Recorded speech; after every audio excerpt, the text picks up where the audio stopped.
Now, author Gene Kilbourne examined the effect that television and the psychic colonization that takes place with it has on indigenous peoples. She says that in 1980, the Gwich'in tribe of Alaska got television, and therefore massive advertising for the first time. Satellite dishes, video games, and VCRs were not far behind. And before this, the Gwich'in lived much the way their ancestors had for 1,000 generations. Within 10 years, the young members of the tribe were so drawn by television, they no longer had time to learn ancient hunting methods, their parents' language, or their oral history. Legends told around campfires couldn't compete with Beverly Hills 90210. Beaded moccasins have given away to Nike sneakers, sled dogs to gas-powered ski-mobiles, and tundra tea to Folgers instant coffee. And when it comes to the psychic dictatorship, author Douglas Rushkoff in his book Media Virus says, "We have come to expect hidden messages on our kids' television. We've come to expect it. It's ubiquitous now." He goes on to say that children's television and MTV, in fact, are the easiest places to launch counter-cultural missiles. The more harmless or inane the forum, the more unsuspecting the audience. Ben Bajdikian, in his Media Monopoly, says that the Journal of the American Medical Association has said that children between the ages of 2 and 17 watch an annual average of 15,000 to 18,000 hours of television, compared with 12,000 hours spent per year in school. Children are also major targets for TV advertising, whose impact is greater than usual because there's an apparent lessening of influence by parents and others in the older generation. And of course, that's the point. Television is a replacement. All of these so-called negative things we find in society are basically there to replace what has been raped, eviscerated, and taken away. And if you don't bring back then this cultural grounding, then these monstrosities are here to stay. You're not going to be able to fight them.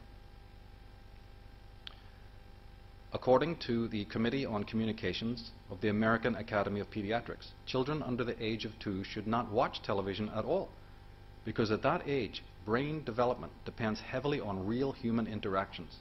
Nevertheless, $1 billion a year is spent on ads and commercials directed at children. In fact, the average person spends 6 hours a week shopping, 40 minutes a week with their children. So now we come to the heart of the matter.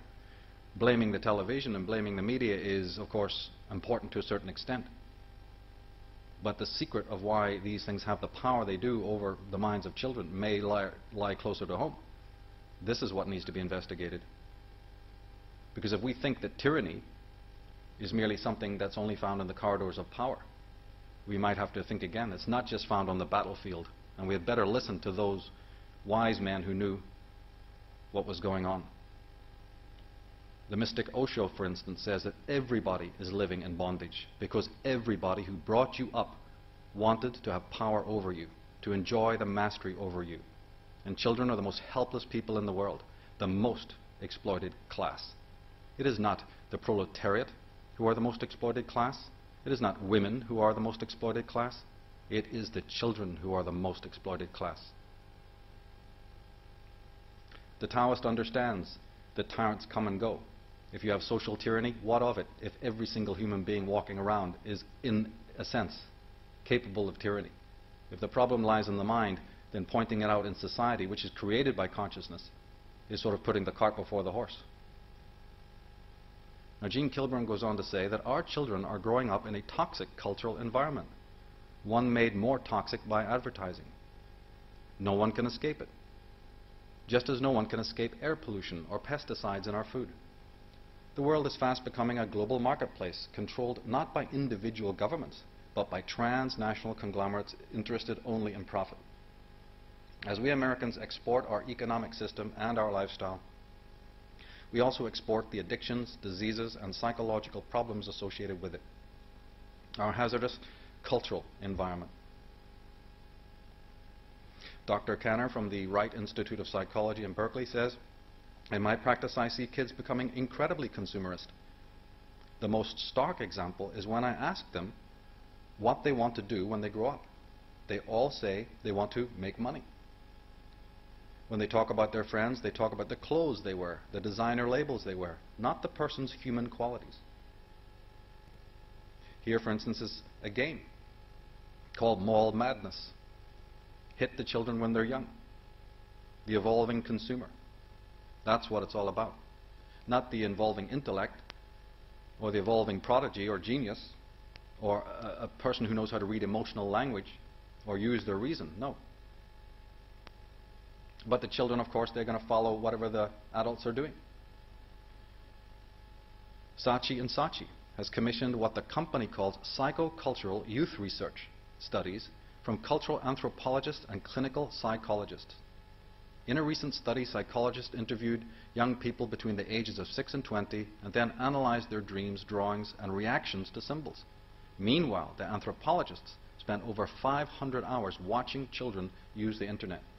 In fact, the author of Vance Packard, in his book The Waste Makers, and also in the book Hidden Persuaders, says that the Madison Avenue companies have sometimes as many as 50 paid top psychologists on call at any given time to come in and screen the advertisements that they make, literally viewing the advertisements frame by frame to make sure that the right messages go out.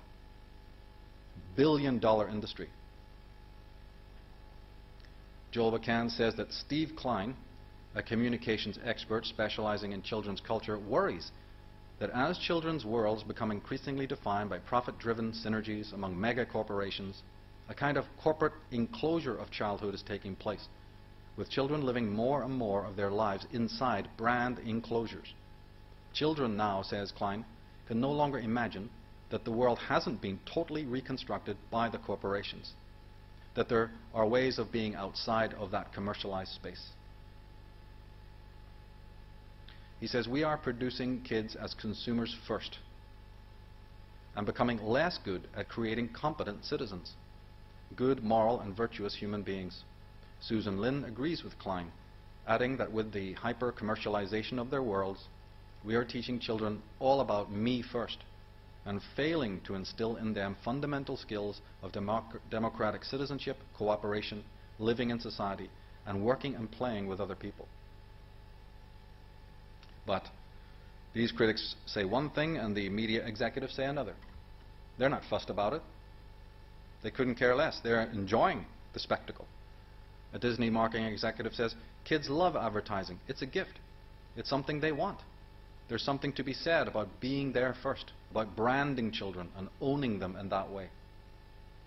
Now, later on in the presentation we'll do next time, we're going to see the origins of this kind of psychopathy, because that's exactly what this is. In Esquire magazine, it says that kids won't even find out how much their values have been perverted until they hit high school. Gene Kilborn says that not only are children influencing a lot of spending in the present, they're developing brand loyalty and the beginnings of addiction and consumption that will serve corporations well in the future. According to Mike Searles, president of Kids R Us, if you own this child at an early age, you can own this child for years to come. So no wonder that Levi Strauss and Co. finds it worthwhile to send a direct mailing to 7 to 12-year-old girls to learn about them when they're starting to form their brand opinions. Gene Kilborn says that the July 1995 issue of Life magazine warns us of the dangers our children face, including drugs, and asks, how can we keep our children safe? On the back cover is a Marlboro ad. Our children are far more likely to die from tobacco-related diseases than from any other cause, but cigarettes are not mentioned in the article.